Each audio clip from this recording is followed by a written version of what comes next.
the number one food to heal your gut, to boost your metabolism, to restore your collagen, and to make fasting so much easier. All in today's episode of Digging In.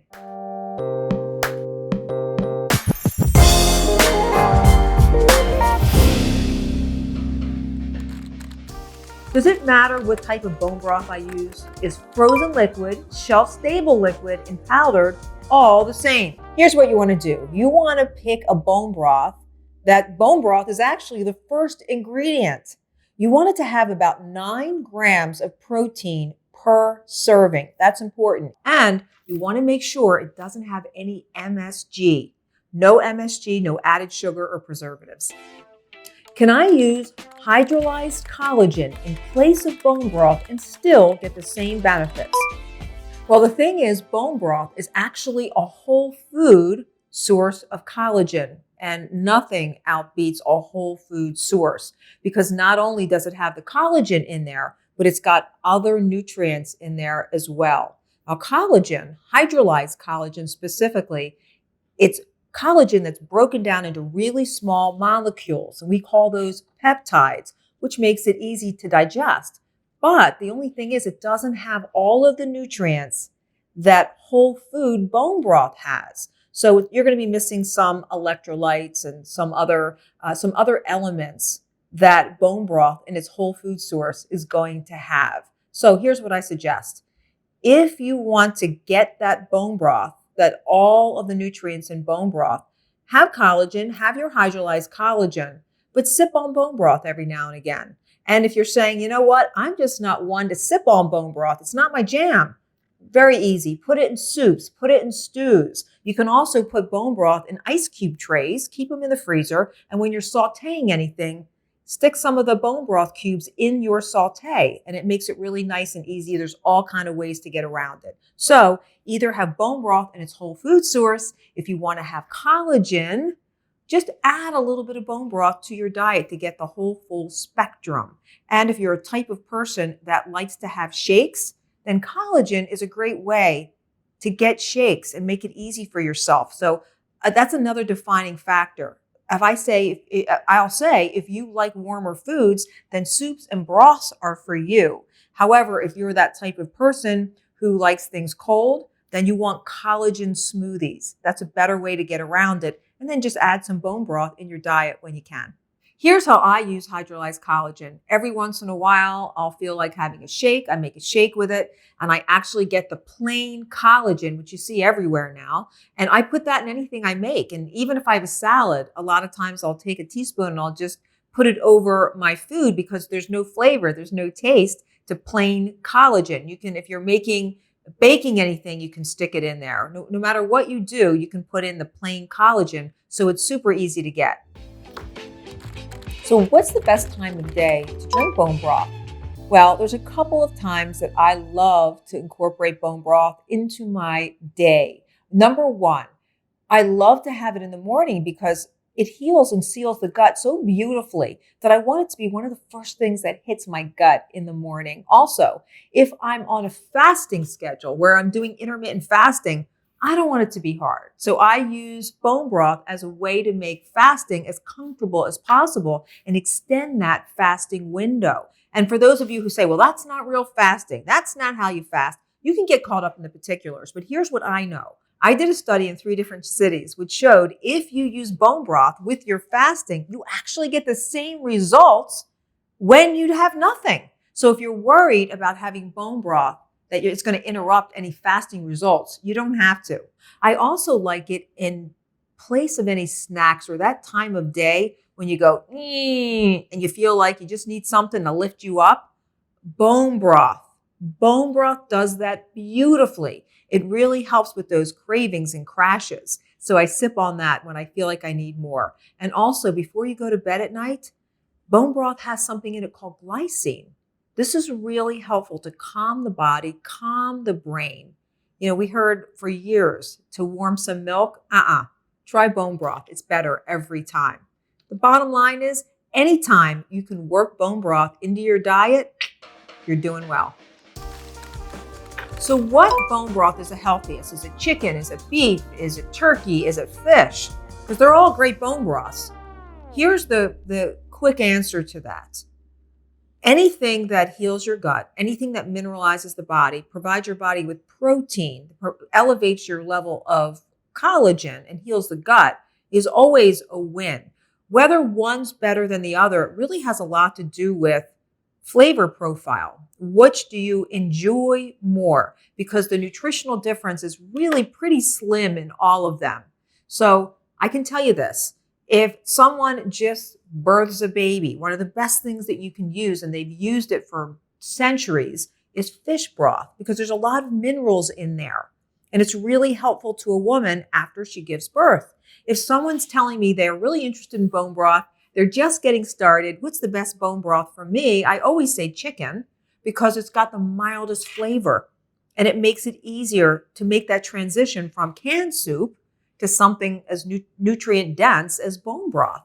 And if someone says, I really like something that's hearty, I like something heartier, I want to know that I'm really eating a meal, something substantial, then I always say, well, beef broth may be right for you. The actual profile in all of the broths are pretty similar. So just pick one that tastes good to you. And also, you can't negate the point that when we consume any kind of nutrients from animals, the health of that animal matters. We take in the health of that animal. So do the best you can with the budget that you have. And I always say that, but the flat out truth is when you get organic or pasture raised or wild, you get your animal sourced in one of those directions, it's always healthier. It always has better nutrition. It just does. So when you're thinking about where you spend your money in the grocery store, I always say that's one place where you should go in deeper into the pockets and do without something else because it's so essential and you get so much more value, nutritional value, when you buy pasture raised or when you buy a wild animal source. When does bone broth go bad? Well, bone broth's a whole food. So like any other whole food, it does have an expiration. If you have bone broth that you want to refrigerate, it's great to keep for about 5 days. After that, you probably want to pitch it. As far as frozen broth goes, you can keep that in the freezer for about 3 months and maybe extend that a little over the 3 months. Now, shelf-stable bone broth and powdered broths will have the expiration date right on the package. So homemade bone broth or liquid broth that you purchase from the store will have about 3 months in the freezer, maybe even a little above that, and about 5 days in the refrigerator. What does bone broth do for leaky gut? So a leaky gut is when you have your intestinal wall, which needs to be healed and sealed and strong, when you get little tiny holes, intestinal permeability. What happens is food goes through your wall in those tiny little holes and it goes into your bloodstream. And this is bad news because your body does not know how to identify this. So a crisis happens. Your body sends up the signals. A war is going on, attack, attack, attack. And the problem is this attack doesn't stop because your intestinal wall, the intestinal permeability is not working for you. So food keeps going through that intestinal wall and that alarm system keeps going off. And you've got inflammation from head to toe all of the time. So when you have this leaky gut, what patients typically feel, the first thing that they say is, I have achy joints. I have bloating all of the time. I mean, Dr. Kellyann, I eat one little anything and bam, my stomach pops out. I have such a hard time losing weight. Something is off. I don't know what it is. I just can't seem to lose weight. You know what? I'm tired all the time. And it's the kind of deep-rooted tired, like you feel like you just gave birth to triplets, that kind of tired. And you just can't get rid of it. A full night's sleep, you wake up and you're still tired. There's a lot of things that can happen. And don't forget the inflammatory modern day diseases, things like heart disease, cancer, diabetes, obesity. It all goes back and relates to this chronic inflammatory system that's happening in your body, that internal flame, that forest fire that you can't put out. Enter bone broth. And this is when you change the landscape of your gut, because that intestinal permeability, we got to make sure it's working for you. And bone broth goes in there to get the job done. It heals and seals the gut, that gelatin. It acts on your body like aloe vera does on a sunburn. It actually heals and it soothes. So your gut starts feeling better and better and healing more and more. And it puts you at less risk for all of those modern day diseases and those inflammatory based situations that you want to avoid.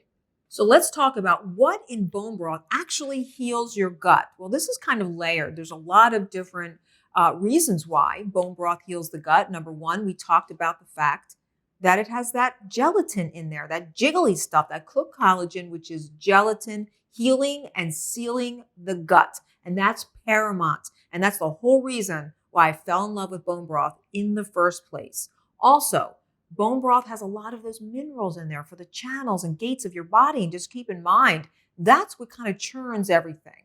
That's what churns every wheel in your body, every biofeedback mechanism. You need those electrolytes, you need those minerals, and bone broth has them. Also, amino acids. Think about upbuilding. So what's youth? What's restoration? It's all about upbuilding. So you want to keep everything not in a catabolic state where things are breaking down. You want to keep it so it's anabolic and building up. And bone broth with the amino acids does just that. Amino acids like glycine, proline, arginine, glutamine, they're all so helpful. Here's why. Think about it like this. Proline helps your body synthesize proteins. It helps metabolize your food well and helps heal wounds and protect itself against oxidative stress, which is that stuff that really ages you. Arginine has wound healing properties, and this can be really beneficial, and it may help erectile dysfunction. So it's great for sexual health and may protect against Alzheimer's disease, which, those numbers are climbing up and up and up. Glutamine is also a powerful gut healer. I love glutamine as it relates to gut health. It really is very helpful, and it may even protect us against ulcers. And again, with all the stress that's happening, ulcers, it's another common thing that we see as practitioners. And I also want everyone to think about, what's the most important thing in food? It's when you have tons of nutrients with low calories. Wow, your body, bam, perks right up. When you can do that naturally, get all of the nutrition, and at the same time be dumping out any toxins. And don't forget, bone broth has that glycine in there, which is the precursor to glutathione, which is one of the most powerful antioxidants known to man. So you've got this nutrition in, toxins out. You've got this whole conveyor belt going on with all this nutrition just bombarding the cells. That makes the cells hydrated and it makes them nutrient dense. And that's always a win. So what bone broth is best for people that are doing the keto diet or eating keto, as they say? Here's what you need to know, that the fat grams in bone broth will vary from product or from bone broth to bone broth. So you just have to make sure that that fat requirement matches the nutritional requirement that you need for that meal. I actually love bone broth for keto because you can take your bone broth, whip in some healthy fat, put some spices and things in there, and that's actually really delicious and a great way to get your fat macros on a keto diet. What are some of my favorite ways to make bone broth keto in an instant? I love coconut. I love to add in macadamia because it's nice and really buttery. Macadamia oil is a great underrated oil. I love to add in ghee. Ghee is like butter, but without those milk proteins. So if you're sensitive to dairy, it's a great addition. I love it. Also, olive oil. Just keep it really simple. You can just even toss some olive oil in there. Or you can add MCT oil. That's a great way to make your bone broth keto. Which bone broth is best for losing weight? Well, whatever bone broth you'll drink is best for losing weight. And here's how you can kind of define that. Just know that chicken and turkey and fish, they have kind of a milder taste. Beef is more robust, has a more robust taste. And also, how you use the bone broth is really the essential key to using bone broth to lose weight, because don't forget, you can use bone broth in your fasting window and it helps keep your blood sugar from going wonky, because that's one of the biggest problems that people have with weight loss, right? As your sugar gets out of whack and you bonk. So what I love about bone broth is it keeps your sugar stabilized. It keeps you stable, Mabel, and that's always a win. What type of bones should you use in bone broth? Well, here's where it gets really fun and creative because you can use any bones in making bone broth. What I like is larger bones because larger bones means that there's more cartilage, and with cartilage comes collagen, right? Cartilage equals collagen. And that collagen, cooked collagen, is that gelatin, which is all the good stuff. So you can use larger bones, and chicken, beef, turkey, it's all good. It's all good. You can use any of those bones. And also keep in mind that you can make it really easy by just getting a rotisserie chicken already made. That's how easy this can be if you want to use your own bones and you want to make it easy. Throw it in a slow cooker and you're good to go. Now, my absolute favorite is bone broth made from wild animals. They're the best. So if you can get your hands on those bones, use them, use them, use them. And just keep in mind, you can even use different bones from different animals in the same pot to get all kind of really great flavors. Just keep in mind that beef, lamb, pork, they have a stronger flavor profile than chicken and turkey. I find that non-oily fish like cod, flounder, sole, they make for a really delicious, beautiful fish broth. Have you heard of a bone broth latte? Well, you should. A bone broth latte is when you take either coconut oil or you take ghee, you add it to the bone broth and you froth it or whip it, and you add some spices, whatever spices you love, and there's so many spices that actually add nutrition. Mix all that up and you have this delicious, frothy bone broth latte. So if you want to add some healthy oils to your bone broth latte, think about things like coconut oil, again, MCT oil. They're all great additions. Ghee, another great addition. Or you can add grass-fed butter. And by the way, grass-fed butter is very different than regular butter, so make sure it's grass-fed. Grass-fed is very important because it has conjugated linoleic acids in there, and those reduce inflammation. So people that are more sensitive to dairy, they don't have those issues with the grass-fed butter, with the conjugated linoleic acids. And don't forget about canned coconut milk, because that's another really creamy, rich, great fat. Some great herbs and spice combinations: garlic plus ginger plus turmeric, or thyme, basil, and lemon. And my personal favorite, which is cayenne, cumin with some lime. So what does this bone broth latte actually do? Well, I love using it in a fasting window because it keeps you from being hungry and it keeps your blood sugar stabilized. Not to mention all the great things, of course, that healthy fats do to your cells. That wall around your cell membrane. It keeps it nice and healthy. It keeps your cells doing this instead of getting clumped together. So how do I make my bone broth interesting? Well, you do it through something called aromatics. Aromatics. Here's some of my favorites. It's a long list. I'm going to read them to you. You're going to love this. Okay, so here's some of the things that I add. So salt, and remember what I always say about salt. Salt can kill you or make you well, depending on the type of salt. So make sure you're using those pink and light gray salts. White or black pepper, love pepper. Cayenne is my absolute favorite for bone broth. I use it all the time. Garlic powder, onion powder or dried minced onion, lemon juice, lemon zest, hot sauce, vinegar. Apple cider vinegar, by the way, is my favorite. Now here's one that I have so many friends that go nuts over this, and you probably haven't tried it yet. Truffle oil. You got to try it. It's delicious. Coconut aminos. I can't say enough about coconut aminos. You can use it in place of soy sauce. It's so much healthier, and it's got lower sodium. It's got low sodium options. So get the low sodium kind. Fish salt, another big win. Fish sauce is absolutely amazing. I like red boat fish sauce. Absolutely amazing in bone broth. So when I want to be brought back to Italy, when I'm thinking a lot about Italy and I'm thinking about my Italian heritage, then I use spices that are reminiscent of that kind of Italian seasonings. like parsley, oregano, basil, thyme, rosemary, all some of my favorites. So that's all of your questions answered on bone broth. If you have any more questions I have not answered, find me on socials because I want to answer all your questions. So until next time, I'm digging in with Dr. Kellyann.